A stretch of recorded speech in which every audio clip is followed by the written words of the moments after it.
Weather, serbisyong totoo ng GMA News. Ay, good morning, Ate Susan. Oh, talaga ba, Tani? Marami na nagtatanong. Ay, ang ganda ng gupit mo. Bagay. Salamat, Susan. Hamot, hindi ko na pababago ito, ha?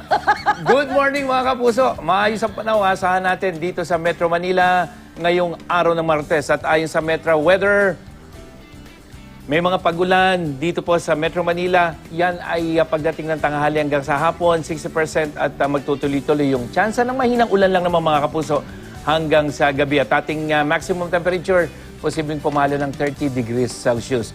Sa iba pang panig ng Luzon, at ito ay sanhi ng paglakas muli ng hanging amihan, asahan ng pagulan dito sa extreme northern Luzon.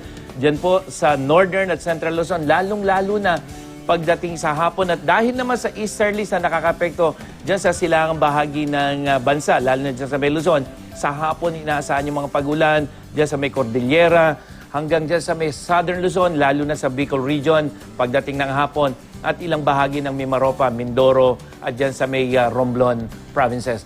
Sa Visayas, meron din pagulan umaga pa lamang dyan sa may western side ng Visayas, dyan sa may Panay Island, dyan sa ilang bahagi ng central section. Pero pagdating ng hapon, mga kapuso, dito sa may Samar, Leyte provinces, tataas ang tsansa ng ulan. Yan ay posibleng dulot ng pagkulog-pagkidlat, sanhinga ng hangin galing sa silangan.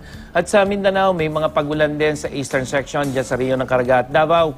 Umaga pa lamang yan at pagdating ng hapon, halos malaking bahagi ng Mindanao ang posibleng makaranas ng pagkulog-pagkidlat, lalo na dito sa may lugar ng Zamboanga Peninsula, dyan sa may ARMM at rehiyon ng Soxargen.